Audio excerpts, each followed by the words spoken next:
오늘도 성경 봉독하고 기도하고 하나님의 말씀 생각하도록 하겠습니다. 오늘 하나님의 말씀은 히브리서 13장 1절로 3절 말씀입니다. 봉독하겠습니다.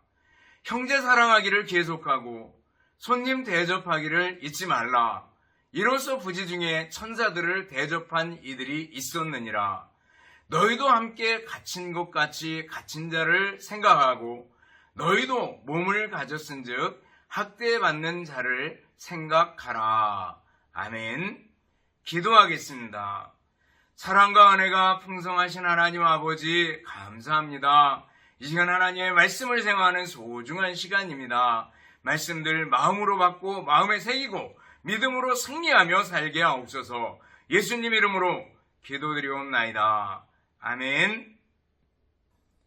여러분 다시 만나서 반갑습니다. 주님의 이름으로 여러분들을 진심으로 사랑합니다. 또 한 주간 지나오면서 감사할 일들을 생각해보고 감사할 수 있기를 바라겠습니다. 학교에 다닐 수 있고 교회를 주셔서 교회에서 신앙생활할 수 있고 가정을 주시고 하는 것들은 모두가 다 하나님께서 주신 선물들이고 당연히 감사해야 될 줄 압니다. 제가 수요일이면 격주로 미랄 장애인 단체에서 하는 반찬 나누기 배달을 봉사한 적이 있습니다. 근데 늘 장애인들을 대할 때마다 참 힘들겠다 그런 생각할 때가 많습니다. 어떤 분은 중풍으로 한 손을 못 쓰기도 하고 어떤 분은 눈이 안 보이기도 하고 어떤 분은 방에서도 늘 휠체어를 타고 방 안에서 움직이고 잘 나오지 못하는 분도 있고 그런 상황들을 보면서 참 힘드시겠다라는 생각을 해봅니다. 여러분들 건강합니까? 팔다리가 건강합니까? 먹을 수 있습니까? 가정에서 엄마 아빠가 여러분들을 도와줍니까? 감사할 수 있기를 바라겠습니다. 감사 아무리 감사해도 우리는 모자랄 줄 압니다. 이제 4월이고요. 조금 있으면 4월 말이면 중간고사가 다가옵니다. 중간고사가 다가오면 우리 학생들이 굉장히 부담을 많이 가집니다. 아직 1학년들은 중간고사나 시험에 대한 아직까지 그 충격이나 그런 부담이 훨씬 덜할 줄 압니다. 그러나 중간고사 끝나고 기말고사 되고 그 다음 2학기 되고 그러면은 시험 때가 되면 우리 학생들이 엄청 부담을 느껴가지고 공부한다고 교회에 결석하는 경우를 보게 됩니다. 여러분들 미리 말씀드리지만 미리미리 공부하셔요. 공부에 대한 부담을 내려놓을 수 있기를 바랍니다. 공부하지 말아라 이 얘기가 아니에요. 우리가 일주일에 한번 하나님 앞에 예배 드리는데 그 시간 제껴가지고 공부한다고 또 학원에서 보충한다고 가서 앉아있으면 얼마나 큰 효과가 있을까? 별 효과가 없을 거라고 봐요. 저는 학교에서 학생들한테 시험 전에 자습 시간을 줘봐서 압니다. 정말 공부하는 학생은 몇 명 안 돼요. 나머지 애들은 부스럭대고 이거저거 하고 그냥 멍 때리고 그러다가 1시간을 그냥 버리는 경우를 보게 됩니다. 여러분들도 시험 때가 다가오면 마음만 부담스럽지 실제로는 공부하는 것과는 거리가 멀게 행동하는 일들을 하지 마시기 바랍니다. 무슨 얘기예요? 시험 본다고 예배 빠지지 말아라라는 거예요. 예배가 우선이 돼야 된다라는 거죠. 다니엘을 보셔요. 뜻을 정하잖아요. 왕의 진미를 거절하겠다. 그거 안 먹으면 얼굴이 초췌해지고 그리고 몸이 수척해지고 그럴 것 같아요. 근데 왕의 진미를 거절합니다. 그랬지만 뭐예요? 얼굴이 더 윤택해지는 걸 볼 수가 있습니다. 하나님께 예배드리고 하나님께 기도하고 공부하고 그러면 하나님께서 이쁘게 봐주시지 않겠어요? 우리의 삶이 예배의 삶이 되고 하나님께서는 영과 진리로 예배하는 것을 기뻐하시고 또 예배하는 자를 찾으신다라는 것을 기억하고요. 공부에 대한 부담을 내려놓고 미리미리 공부할 수 있기를 부탁을 드리겠습니다. 오늘 읽은 성경 말씀에 보면 아브라함과 또 롯도 마찬가지죠. 알지도 못하는 가운데 지나가는 사람을 손님으로 맞아서 대접을 했는데 그분들이 천사들이었다라는 겁니다. 부지 중에 천사를 대접했다라고 얘기하면서 다른 사람을 대접하고 존중해줘라 라는 얘기를 해주고 있습니다. 성경을 보면은요, 자주자주 대접해라, 베풀어줘라, 나눠줘라 라는 얘기를 참 많이 해주고 있습니다. 몇 군데 찾아보고 넘어갑시다. 마태복음 7장 12절 보면 뭐라 그랬어요? 황금률이라 그럽니다. 소위 황금률. 황금 같은 법이다, 율례다, 도덕이다 이렇게 생각하는 거죠. 우리가 잘 알아요. 그러므로 무엇이든지 남에게 대접을 받고자 하는 대로 너희도 남을 어떻게 하라고요? 대접하라 라는 겁니다. 이것이 율법이요 선지자니라 그랬어요. 예수님께서 하신 말씀이에요. 산상설교 속에서 하신 말씀이에요. 근데 산상설교는요, 예수님을 믿지 않고는, 예수님의 제자가 되지 않고는 근처에도 갈 수 없습니다. 산상설교에 어떤 것들이 나와요? 오른뺨을 때리면 왼뺨도 돌려대라. 원수를 사랑하라. 도저히 불가능한 겁니다. 근데 예수님 믿는 사람은 가능해요. 그러므로 예수님 믿는 사람, 예수님의 제자들에게 주신 말씀이 남을 대접해라 라는 말씀이에요. 여러분들 먼저 내가 예수님을 주님으로 믿는가, 예수님이 내 마음의 주인이신가 하는 걸 점검하고 이 말씀을 대해야 될 줄 압니다. 너희가 남에게 대접을 받고자 하는 대로 먼저 대접하라. 얼마나 좋은 말씀이에요. 그런데 사람들은 이 구절을 엄청 좋아하면서 자기에게 적용시키기는 좀 싫어합니다. 대신 다른 사람에게 지키기를 원해요. 다른 사람들이 남을 대접하는 사람이 되고 또 자기를 대접해 주기를 원하는 걸 볼 수가 있어요. 여러분들, 이것은 바른 적용이 아닙니다. 이건 예수님께서 우리들 자신에게, 내게 주신 말씀이에요. 남에게 대접을 받고자 하는 대로 남을 대접하라라는 거죠. 또 다른 구절이 있어요. 우리가 잘 아는 구절인데 누가복음 6장 38절 보면 뭐라 그랬어요? 주라!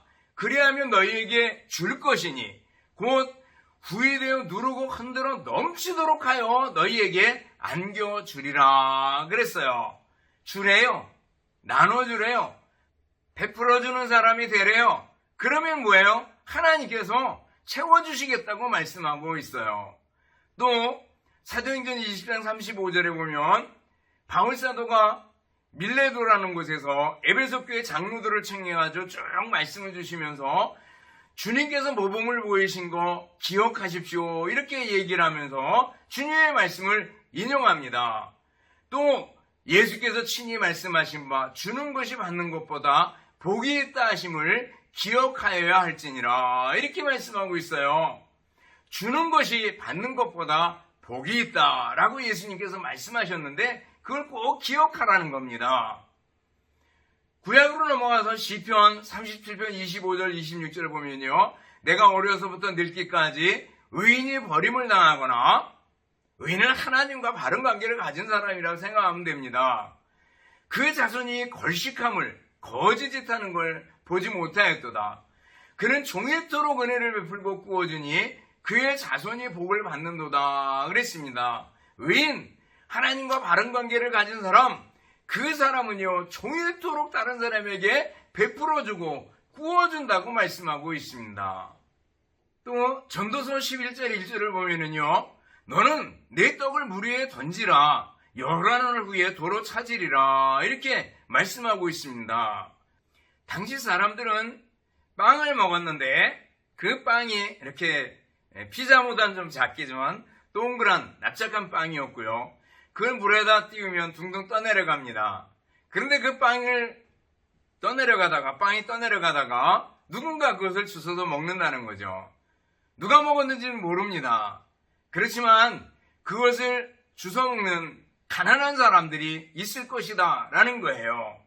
그래서 아무 대가를 바라지 말고, 모르잖아요 먹은 사람이 누군지. 아무 대가를 바라지 말고 베풀어줘라, 사람을 도와라 라는 얘기를 해주고 있는 겁니다. 여러분들, 남을 대접하고 베풀고 주어라 라는 말씀을 여러 군데 살펴봤습니다. 우리도 어떻게 해야 됐어요? 우리도 대접할 줄 알고 나눠줄 줄 알고 베풀어줄 줄 아는 사람이 되어야 될 줄 압니다. 우리가 왜 나눠주고 왜 베풀어주고 왜 대접해야 됩니까? 예수님의 명령이기 때문에 그래요. 오늘 여기 말씀 보면 주라 이렇게 말씀하시잖아요. 너희가 먼저 남을 대접하라 이렇게 말씀하시잖아요. 해라 명령입니다. 예수님의 명령에 대해서는 뭐예요? 예 하고 순종하면 되는 겁니다. 순종이 제사보다 낫다 그랬어요. 순종하면은요, 예수님 말씀에 순종하면 상상설교 끝에 보면 그 기초를 반석 위에 놓은 집을, 인생을 건축할 거라고 말씀하셨어요. 예수님 명령에 대해서 예 할 수 있기를 바랍니다. 대접하라, 예. 베풀어주고 나눠줘라, 예. 순종할 수 있기를 바랍니다. 또 우리가 나눠줘야 될 이유는 뭐예요? 우리가 너무나도 많이 받았기 때문에 그렇습니다. 우리가 하나님께 받은 게 많다라는 거예요. 하나님의 사랑을, 하나님의 은혜를 너무나 많이 받았어요. 그렇기 때문에 우리는 나눠주고 베풀어주는 사람이 돼야 된다라는 거예요. 여러분들 일반 은총을 생각해 보셔요. 우리에게 일용할 양식을 주시고 가정을 주시고 직장을 주시고 또 밖에 나가면 자연을 주시고 햇빛과 비를 주시고 이 모든 게 하나님의 은혜 아니겠어요? 뿐만 아니라 특별한 측면에서 보면 우리에게 성경을 주시고 교회를 주시고 무엇보다 복음의 핵심인 예수 그리스도를 우리에게 보내주셨잖아요. 그래서 예수님을 믿음으로 하나님의 자녀가 되는 권세를, 의롭다고 인정함을 받을 수 있는 은혜를 우리에게 베풀어 주셨잖아요. 우리는 얼마나 감사합니까? 하나님께서는 우리에게 아낌없이 주셨어요. 자기 하나밖에 없는 아들 독생자 예수 그리스도를 우리에게 주셨다라는 거예요. 우리가 엄청 뛰어나게 잘했을 때? 아니요. 우리가 아직 죄인 되었을 때 그리스도께서 우리를 위해서 죽으셨다는 겁니다. 그래서 하나님께서 우리에 대한 자기의 사랑을 확증하셨다고 말씀하고 있어요. 우리가 아직 죄인 되었을 때, 쓸모없는 인간이었을 때 하나님께서는 우리를 위해서 독생자 예수 그리스도를 보내주셨다고 말씀하고 있어요. 또 로마서 8장 보면 뭐라 그랬어요? 그 아들과 함께 모든 것을 우리에게 주시지 않겠느냐, 모든 것을 우리에게 선물로 주시지 않겠느냐 말씀하고 있어요. 예수 그리스도와 함께 우리의 필요한 모든 것을 하나님께서 책임져 주시고 공급해 주시겠다라는 거죠. 우리는 너무나도 많은 것을 받은 사람들입니다. 그러므로 우리는 어떻게 해요? 우리도 남을 도와주고 남에게 베풀어주고 남을 대접하며 살아야 된다라는 거예요. 또 하나의 이유가 있다면 뭐예요? 우리가 남을 대접하고 남에게 베풀고 나눠줘야 하는 이유가 뭐예요? 그것은 공수로의 공수고 빈손으로 왔다 빈손으로 간다라는 거죠. 욥이 재산과 자녀들 모두를 다 잃고 나서 한 말이, 내가 모태에서 알몸으로 나왔사온즉 또한 알몸이 그리로 돌아가올지라. 우리는 언젠가 하나님 부르실 때 이 세상에서 쌓아놓은 거 다 놓고 가야 된다라는 거죠. 그런 의미에서 우리는요, 우리가 있는 동안에 내 가진 것 가지고 남을 대접하고 남에게 베풀어주며 사는 우리들이 돼야 된다라는 거예요. 그럼 좀 더 구체적으로 무엇을 가지고 나누고 무엇을 가지고 대접할 수 있어요? 우리의 돈, 우리의 시간, 우리의 지식, 우리의 건강, 나눌 수 있는 모든 것을 다 나눠야 됩니다. 작은 것으로부터 시작해서 큰 것까지 다 나눠주고 대접할 줄 아는 사람들이 돼야 될 줄 압니다. 저는 우리 학생들에게 자주 한번 통 큰 기부자가 돼봐라. 이렇게 얘기를 합니다. 여러분들 위인전을 쭉 읽다 보면은요, 정말 기부를 많이 한 분들이 있어요. 통 크게. 나눌 줄 아는 사람들이죠.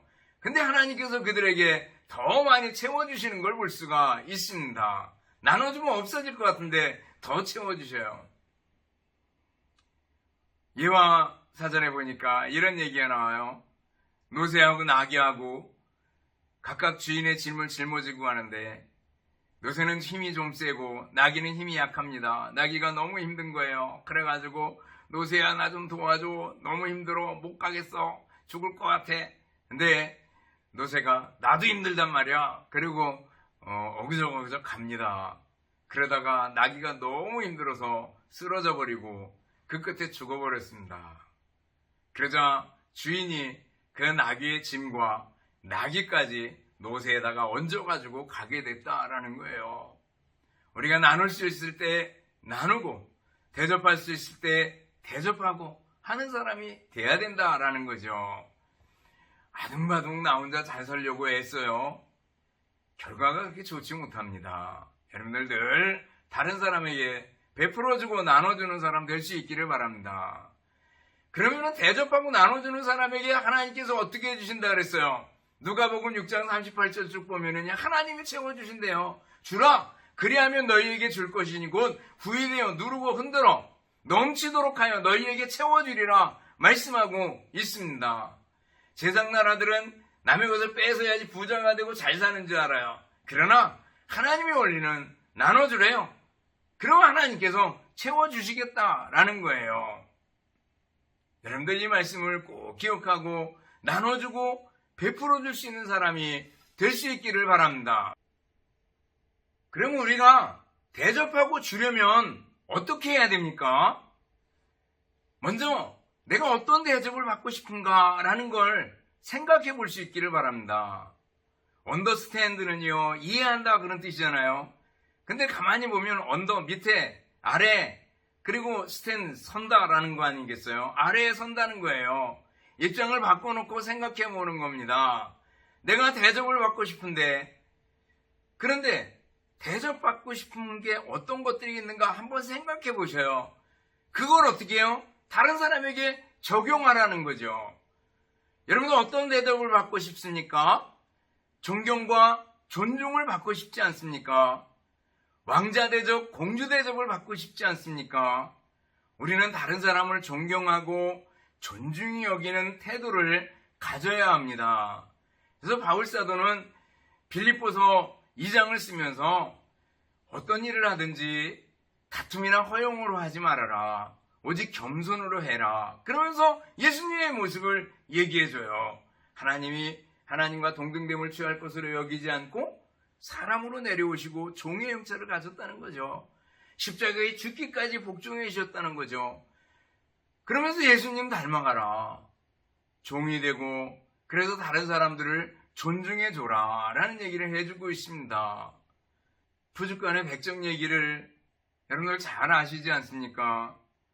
한 번은 두 양반이 이 푸주간에 고기를 사러 왔습니다. 한 사람이 얘기합니다. 여보게 새돌이 소고기 한 건 주게. 그래서 소고기를 받았습니다. 옆 사람이 있대요. 여보게 박서왕 고기 한 건 주게나. 그랬더니 엄청 많이 줬다는 거예요. 적게 받은 사람이 아니 왜 나는 이렇게 조금 주고 저 양반한테는 저렇게 많이 주는 거야? 이렇게 얘기하니까 자르는 사람이 달라서 그렇습니다. 새돌이가 자른 고기와 박서방이 자른 고기가 다르기 때문입니다. 이렇게 얘기하더라는 거예요. 이런 말 한마디 존중해 주는 거 얼마나 소중한지 모릅니다. 존중하고 존경해 주는 거. 내가 대접을 받고 싶으면 다른 사람을 존중해 줘야 합니다. 또 여러분들 칭찬과 비판을 생각해 보셔요. 칭찬받고 싶으세요? 비판받고 싶으세요? 어떤 사람은 입만 벌리면 남을 비판하고 그러는 사람들이 있습니다. 어떤 사람들은 남을 비판하는 얘기를 잘 안 해요. 늘 칭찬하는 얘기를 해주는 걸 볼 수가 있어요. 어느 날 다른 사람이 내 허물을 계속 뒤에서 얘기하면 기분이 좋겠어요? 나쁘겠어요? 그러나 귓등으로라도 칭찬하는 소리 들으면 기분이 좋잖아요. 헬라 사람들 이야기 중에 두 개의 주머니 얘기가 있습니다. 사람이 누구나 두 개의 주머니가 있는데 앞에는 남의 허물을 보는 주머니가 있고 그리고 뒤쪽에는 남의 장점을 보는 주머니가 있다는 거예요. 그래서 어떻다는 거예요? 남의 장점은 잘 보지 못하고 남의 허물과 남의 약점을 보기를 들춰내기를 잘한다라는 거죠.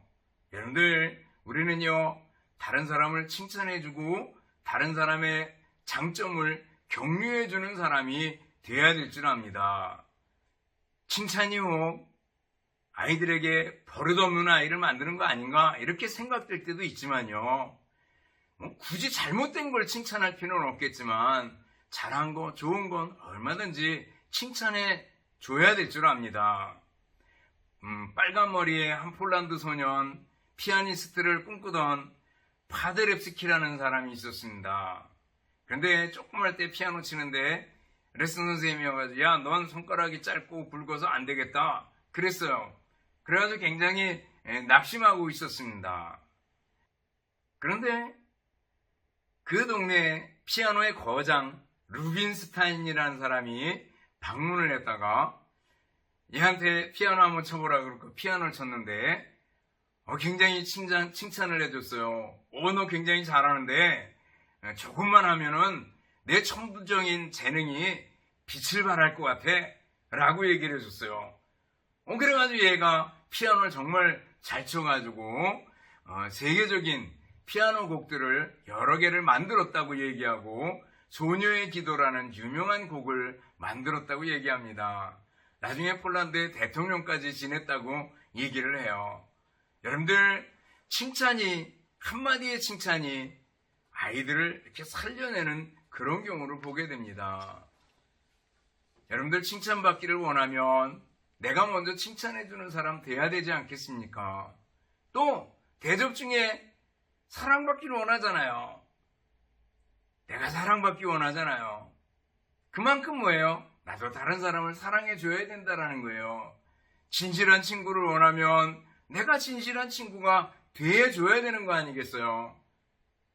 우리는 하나님께 많은 사랑을 받은 사람이잖아요. 그렇기 때문에 다른 사람을 사랑으로 대하고 받은 만큼 갚아야지라는 생각을 가지고 사랑하는 사람 돼야 됩니다.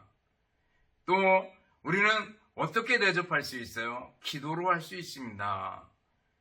쉬운 것 같아요. 기도해 주는 건 뭐 그게 어렵겠어요? 멀리 떨어져 있어도 말로만 하면 되는데, 근데 실제로 기도 자체가 어려워요. 자꾸 까먹어요. 기도할게요 그래놓고 잊어버려요. 빼먹어요. 그래서 안 되고요. 여러분들, 기도해 주겠습니다, 기도하겠습니다 그랬으면요, 기도하셔요. 다른 사람을 위해서 기도해 주고 대접 중에 어쩌면 최고의 대접이 기도해 주는 거 아닌가 싶습니다. 여러분들, 우리들도 우리 친구들을 위해서 또 우리 동료들, 내가 대하는 사람들 위해서 기도할 수 있기를 바라겠습니다. 내가 대접을 받고 싶은데 그 방법들을 생각해 봤어요. 어떻게 하라고 그랬어요? 존중하고 존경해 준다. 그리고 내가 먼저 어떻게 해요? 칭찬해 준다. 내가 먼저 사랑해 준다. 내가 먼저 기도해 준다 라는 게 참 중요합니다. 그런데 또 하나 중요한 게 있어요. 그건 뭔가 하면은요, 대접할 수 있는, 나누고 베풀 수 있는, 줄 수 있는 능력을 키워라라는 게예요. 대접하고 줄 게 있어야 줄 거 아니겠어요. 그런 의미에서 우리 학생들은 실력을 쌓고 공부하고 노력해야 합니다. 물질로 돕고 싶으면 검소하게 절약할 줄도 알아야 됩니다.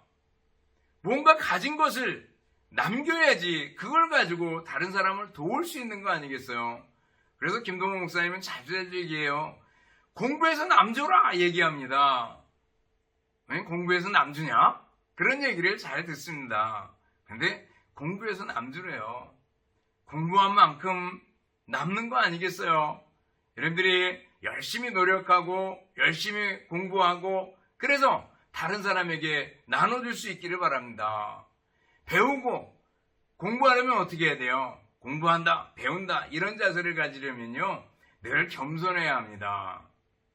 또 하나는 아주 적극적이고 발전적이고 전진적인 그런 자세를 가져야 됩니다. 그리고 공부에는요 인내가 필요합니다. 1만 시간의 법칙이라고 있잖아요. 10,000시간 반복하면 뭐든지 다 할 수 있다는 건데 여러분들 많이 반복하고 또 반복해야지 되는 겁니다. 인내가 필요합니다. 예습하고 복습하고 하는 거 인내가 필요합니다. 공부에 많은 인내가 필요해요. 그리고 나누려는 자세가 필요하고요. 배울 때는요 평생 배운다 이런 자세가 또 필요한 줄 압니다. 여러분들 열심히 공부하고 열심히 쌓아서 다른 사람에게 많이 베풀어 줄 수 있는 여러분들이 될 수 있기를 바랍니다. 대접하고 베풀어 주는 것에 대해서 배웠습니다. 여러분들 남을 도울 수 있는 사람 되셔요. 영국의 선방왕 린도세이는요 14살 때 가판에 나가서 일하면서 돈을 벌었습니다. 집안이 가난해서 그랬어요. 그렇지만 그에겐 꿈이 있었어요. 나도 저런 배를 하나 갖고 싶다. 그래서 정말 열심히 일해가지고 나이 23살 때 배를 하나 가진 선장이 되었습니다. 그러고 나서 나중에 또 배를 사고 그래서 선박왕이라는 별명을 가지게 되었습니다.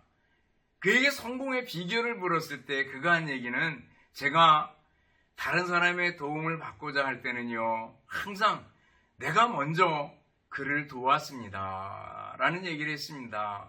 먼저 도와주고 먼저 베풀어 줬더니 다른 사람들이 자기를 도와줘가지고 아주 젊은 나이에 배를 살 수 있었고 그리고 선박왕까지 나갈 수 있었다고 얘기를 합니다. 여러분 몸에 병이 있습니까? 이것도요 대접하고 나누고 베풀면은요 많이 완화되고 치료된다고 얘기를 합니다. 미국의 유명한 정신과 의사인 칼 매닝이라는 분이 있는데 이분이 얘기합니다. 누가 신경쇠약증에 걸린 것 같을 때 그 처방을 아십니까? 그것은 문을 잠그고 밖으로 나가십시오. 그리고 주위에 공경에 처해 있는 사람을 찾아가서 도움을 베푸십시오. 그랬습니다. 남을 도우면은요, 자기 혼자 끙끙 앓는 문제들을 해결할 수 있다는 거예요. 여러분들, 남을 도우며, 대접하며, 베풀며, 나눠주는 사람이 될 수 있기를 주님의 이름으로 축원합니다. 기도하겠습니다. 하나님 아버지 은혜와 사랑을 감사를 드립니다. 남을 대접하며, 나눠주며, 베풀어주며, 살아가는 사람들이 되게 하여 주시옵소서. 우리 학생들 공부하는 가운데 정말 하나님의 영광을 위해서 다른 사람들을 돕기 위해서 공부하는 우리 학생들이 되게 하여 주시옵소서. 예수님 이름으로 기도드리옵나이다. 아멘. 축도하겠습니다. 이제는 우리 주님 예수 그리스도의 은혜와 하나님 아버지의 극진하신 사랑하심과 성령님의 교통하시며 인도하심이 함께 모여 예배드리며 말씀 듣고 말씀대로 살기를 원하는 우리 모든 학생들과 또 성도들과 또 가정과 주님의 몸된 교회와 우리나라 민족 위에 이제부터 영원토록 함께 있을지어다. 아멘.